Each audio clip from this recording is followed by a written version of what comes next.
one that we struggle with a lot of this grassroots organizing that I do and also otherwise is looking at open crowdsourced or decentralized organizing versus like centralized system or institutional organizing. And it's definitely a continuum.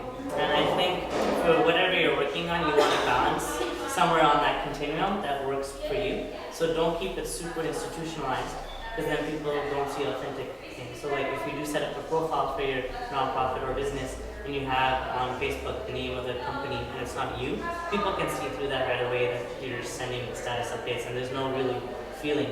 So that's too institutional. But then if you go too grassroots, then there's sort of anarchy, as we know. So as a movement builder, or as something you want to help with your cause, you want to try to look at how to balance the two of having some sustainability and practices in place, but also looking how you can keep it grassroots and open source, because that's very important. And so a good example for me from the work that I'm doing is, I'm not picking on groups, but I'm just saying as an example, if you take like Canadian Cancer Society or Greenpeace or David Suzuki Foundation, they're great institutions that have a lot of funding and a lot of backing of volunteers and systems.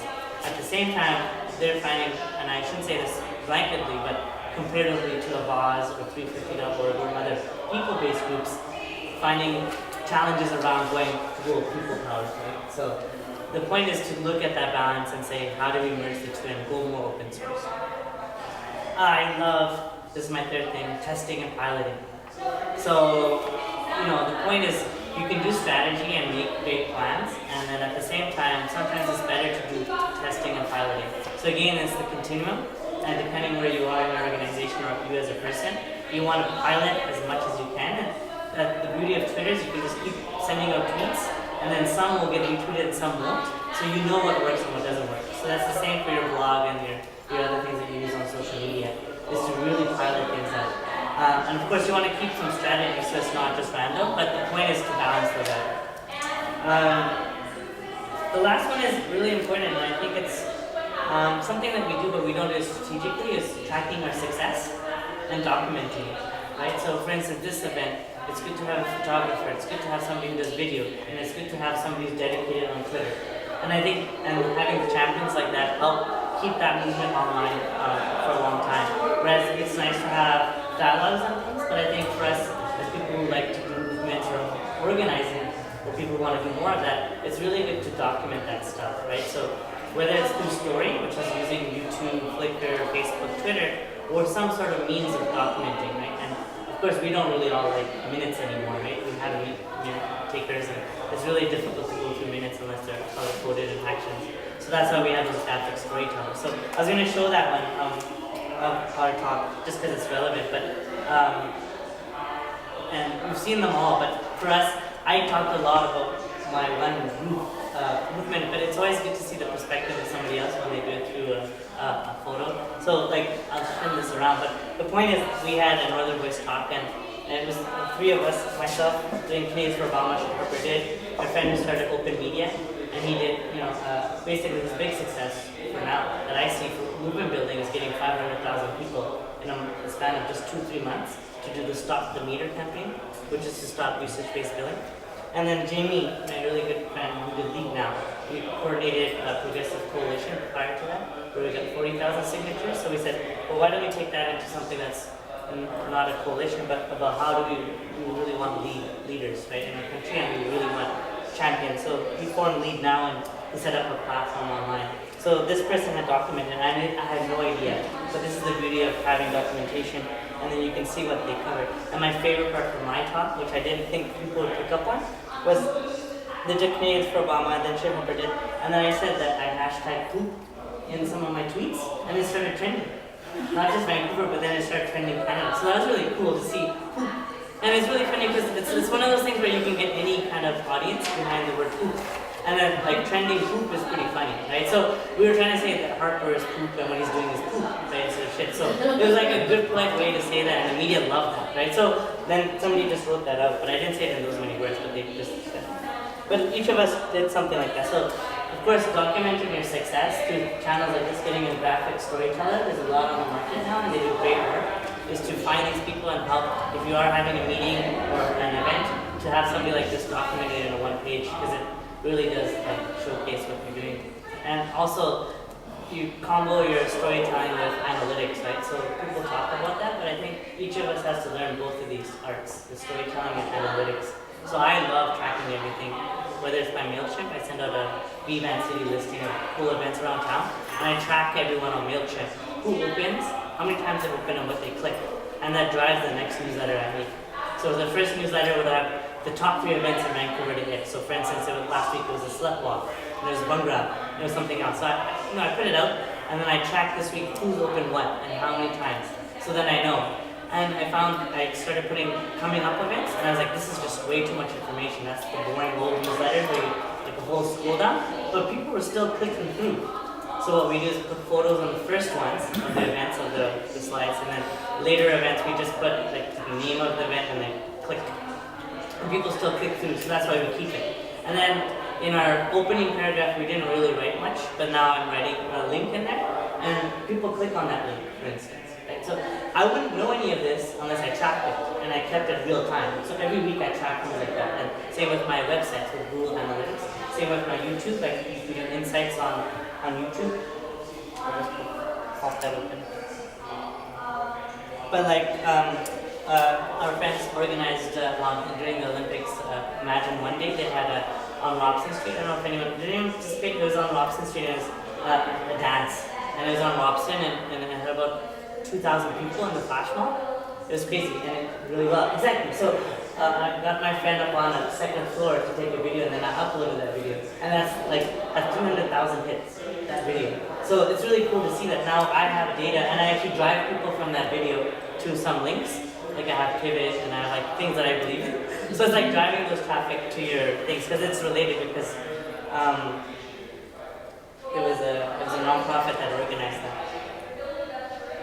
So like on that 300,000 hit video, you can actually do kind of like YouTube gives you the demographics of people who watched it. So I'll pass this around and then you can see. But basically, it shows that 45 to 50-year-olds, 54-year-olds were about 35% in the highest majority segment who watched this video. It's like, oh, which I would have never guessed for anything that's online and social media, right? Well, actually, as a tidbit information, Facebook's new biggest demographic is anyone over the age of 45. That's the number one that's making the biggest new gains on Facebook is older people who are trying to connect with their friends. Anyways, you can do this and you can see the male-female ratios and you can do so many things. And learning that will help you drive your next campaign. So it's really important to you yourself learning it and also then having a team to understand that data. So my friend who has 500,000 as a lister, that's power. So anytime he sends out information, he needs to drive either money back to his organization or people to an event or to channel them somewhere else. And also, lastly, before I open it up, I was going to say I just went to Crowdsource City. It's a really cool event. These guys are based in California. I know it's promotion and I don't know much about their business, but what they're trying to do with other groups, it's called Crowdflower. And so they help the people in Haiti and the people in Pakistan just crowdsource information. So when Haiti's destruction happened, they actually, in 11 days with the power of the people on SMS, were able to map out all of Haiti. Because the map prior to on Google had no roads or anything. But within 11 days, they were able to come in and help drive that information on the website and make the Google Maps footprints and stuff. So it was really cool to see in 11 days, whereas the city might have taken forever, or who knows how long and how. So it's really cool to see the power of the cloud. So, I mean, just in closing, I think it's really important to establish a platform where people can speak. So this is a platform that's offline. So how do we set up platforms online? And allowing people to share stories there is really important. So whether it's people sharing YouTube, or a Twitter account, or a Facebook, or Flickr, show Facebook photos, or a blog, you have to have some sort of platform to document that and then let the people run with it. So you give them the context of the title and go with it. So yeah, that's sort of movements and online, offline stuff. And I want to open it up. We have about 10 minutes, which is great. So and I'll pass this around so when people ask questions.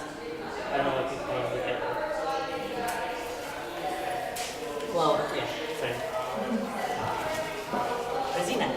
So, can you talk a little bit about your your partners in organizing? Because when you were passing the laptop around for your first year full-time if you all have the same friends, you're not going to have as big as an impact. Do you strategically find people who are not part of your current circle, or how do you?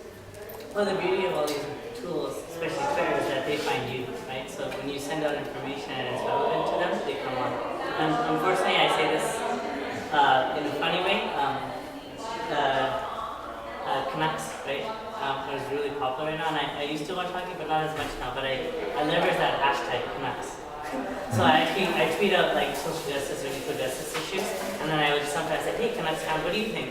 And then it actually drives people into the topic. It's really funny because they have like 100 and something thousand followers, and it's really popular right now, and people are following it like 5 seconds, as you know, like obviously. But the point is like you could leverage those channels where you never know if somebody likes social justice but also likes the Canucks, you got them.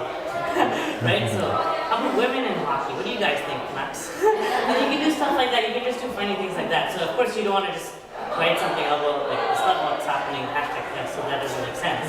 But you could just say, you know, like should we have cheerleaders in the Canucks games? Or what about the slut walk or something, right? Or whatever. So you can find ways to get different crowds and audiences. So definitely I think it's leveraging people you don't know. And then bringing them on board and keeping a low barrier. I think that's really key, is low barrier. So when you do have your meetings, keep them open like this so you don't have a high barrier in the sense of like, you know, you have to have, you know, a nonprofit that you belong to or this. The only thing people need for doing movements is passion, and they drive with it. Like everyone has something that they believe in, and the power of technology now is it allows you to set up your own blog for saving that kitty cat, or if you want to talk about the sandwich that Kim talked about, or something, you can set up a blog for that and just document it, and that's the power of following that owl that you want to save or whatever. So I think it's really powerful that way. It's just to set up a platform and then people come to you. I mean, it's bigger than that, but I'm just saying. I have a question. Yeah. Can you talk a bit about content? Like, it seems to me that the power of Shit Harper did was that it had something that a lot of people wanted to read and access, and that was why, for instance, Harper would retweet them. Like, that seems to be the most necessary thing, is to provide original and good and well updated content. Yeah, and I think it's that balance on content as well. So, I mean, I'll open up to the floor for other answers, but the point is, you definitely have to have one key message or something, and then roll it out. So, Shit Harper did wasn't essays, it wasn't PDFs, it wasn't huge videos or anything. It was short videos, short information, and we just used information from the traditional media, which is awesome. I really say, you know, leverage information wherever it is and direct people to other sources. So you don't have to make your own content for everything. But definitely, I think having one message makes sense. So Shit Harper did is the message, so people understand that. But if you set up a website where it says, you know, let's get all the progressives together, NDPs and liberals and Greens, and let's talk about it, it's not really engaging because people don't see the humor in it and they don't see the simplified message. But what we did on Shit Harper today was have at the bottom, you know, just the web links. You know, if you want to learn more, just click on their website. Nothing else about them. So we kept it very simple.